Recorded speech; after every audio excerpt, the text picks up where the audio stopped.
Bismillahirrahmanirrahim. Assalamualaikum warahmatullahi wabarakatuh. Hamdan wa syukranillah.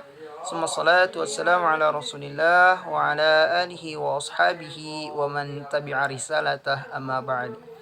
Baiklah, di sini saya Muhammad Zulfikri Islami akan menjelaskan tentang pendekatan pemahaman hadis pada periode klasik. Pada pembahasan saya kali ini saya mengambil dari pendekatan yang dilakukan oleh Imam Asy-Syafi'i yang beliau tulis dalam kitab beliau yang berjudul Ikhtilaful Hadis. Dalam kitab ini beliau melakukan 3 metode. Yang pertama adalah al-jam'u atau metode kompromi, yang kedua adalah at-tarjih atau metode yang mengunggulkan suatu dalil atas dalil yang lain. Dan yang ketiga adalah metode an-nasakh atau beliau menghapus atau membatalkan suatu dalil. Baiklah, untuk contoh dari metode yang pertama, metode al-jam'u atau metode yang kompromi adalah qala anna Rasulullah sallallahu alaihi wasallam wadda'an wajhahu wa yadayhi wa masaha bi ra'sihi marratan wa marratan. Dari Ibnu Abbas berkata bahwa Rasulullah sallallahu alaihi wasallam mewudukkan wajah beliau, lalu kedua tangan beliau dan mengusap rambut beliau masing-masing 1 kali. Lantas ada hadis yang lain berkata, anna Nabi sallallahu alaihi wasallam tawadda' salatan wa thalasan. Berkata bahwa sesungguhnya Nabi itu berwudu masing-masing sebanyak 3 kali. Lalu ada hadis ketiga yang mengatakan bahwa antarani kaifa kana Rasulullah sallallahu alaihi wasallam yatawadda fada'a bima'in thumma dzakara annahu ghasala wajhahu thalasan wa yadayhi marratayn wa marratayn wa masaha ra'sahu wa ghasala rijlaihi. Di sini berkata bahwa sesungguhnya Nabi sallallahu alaihi wasallam membasuh wajahnya 3 kali. Lalu beliau membasuh kedua tangannya masing-masing 2 kali. Lalu beliau mengusap kepala dan membasuh kakinya masing-masing 1 kali. Nah, dalam permasalahan ini Imam Syafi'i memberikan klarifikasi atas perbedaan yang hadir dengan menyebutkan bahwa perbedaan pada permasalahan ini adalah bukanlah hal yang berbeda secara mutlak.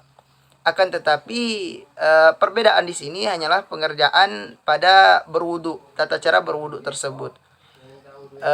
Yang mana pada penjelasan kali ini, pada wudu kali ini bukan berbeda dalam masalah halal atau haram, juga bukan berbeda dalam masalah perintah dan larangan.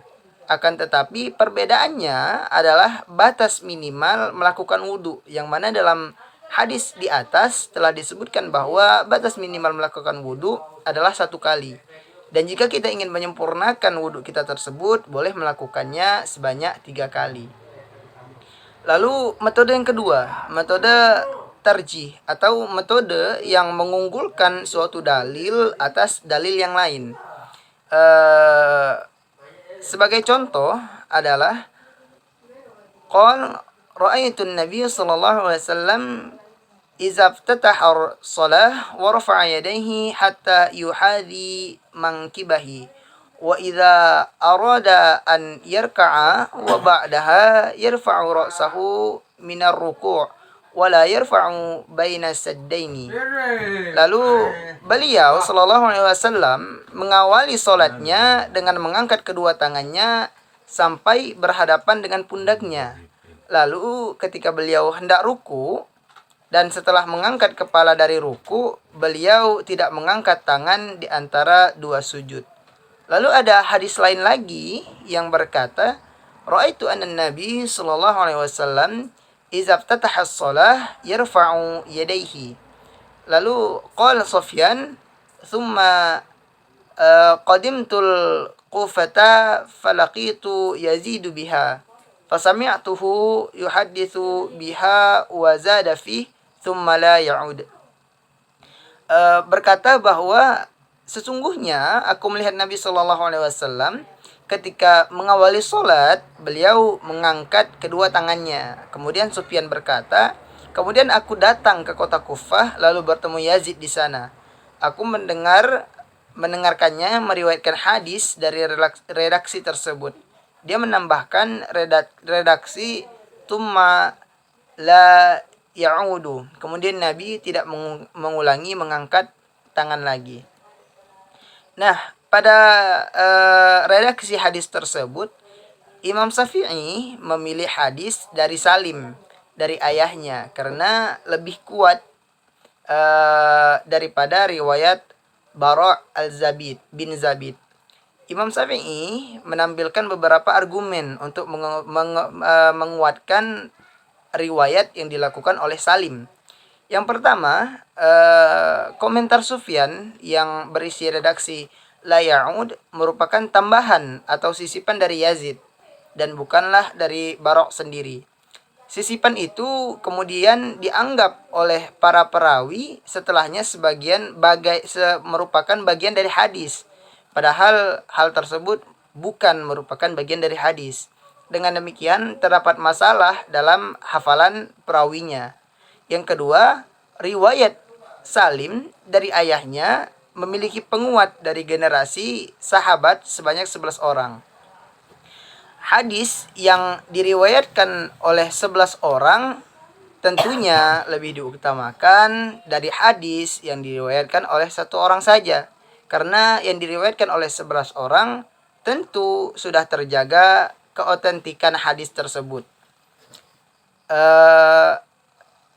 Lalu untuk metode nasakh, yaitu menghapus suatu dalil, contohnya adalah sebagai berikut. Waqal anna Rasulullah sallallahu alaihi wasallam nahana an na'kula minal khumi naskina ba'da thalasah. Sesungguhnya beliau mengawali dengan salat dan khutbah berkata, sesungguhnya Rasulullah sallallahu alaihi wasallam melarang kami memakan daging kurban kami setelah 3 hari. Lalu ada hadis lagi yang berkata, anna Rasulullah sallallahu alaihi wasallam naha an na'kulal haunid dayaya ba'da thalath summa qala ba'da dhalik kulu wa tazawwadu waddakhiru. Dari Jabir berkata bahwa Nabi Shallallahu Alaihi Wasallam melarang memakan daging kurban setelah 3 hari. Kemudian beliau berkata, makanlah, sisakan, dan simpanlah. Kedua hadis tersebut memiliki redaksi yang bertentangan, karena hadis pertama itu menjelaskan bahwa diharamkannya memakan daging kurban setelah 3 hari. Lalu hadis yang kedua mengatakan bahwa Nabi memerintahkan untuk memakan daging tersebut. Imam Muslim menengahi pertentangan yang terjadi dengan menggunakan konsep nasakh. Keterangan ini dimuat dalam hadis yang berisi bab keterangan larangan memakan daging kurban setelah 3 hari pada masa awal Islam dan keterangan penghapusannya dan diperbolehkannya sampai kapanpun. Bahwa larangan itu ditetapkan lebih dulu dan hadis yang membolehkannya terjadi belakangan. Hal tersebut dibuktikan dengan perintah untuk mengambil bekal terjadi ketika Nabi berhaji, yaitu 10 tahun Hijriyah. Nah, pada redaksi hadis di atas, hadis yang pertama yang melarang dihapus oleh hadis kedua, karena hadis kedua tersebut lebih lama terjadinya, yang menghapus bahwa larangan untuk tidak memakan daging kurban selama 3 hari dihapus dengan perintah Nabi untuk memakan daging kurban tersebut. Demikianlah dapat saya sampaikan, kurang dan lebihnya saya mohon maaf. Billahi taufiq wal hidayah. Wassalamualaikum warahmatullahi wabarakatuh.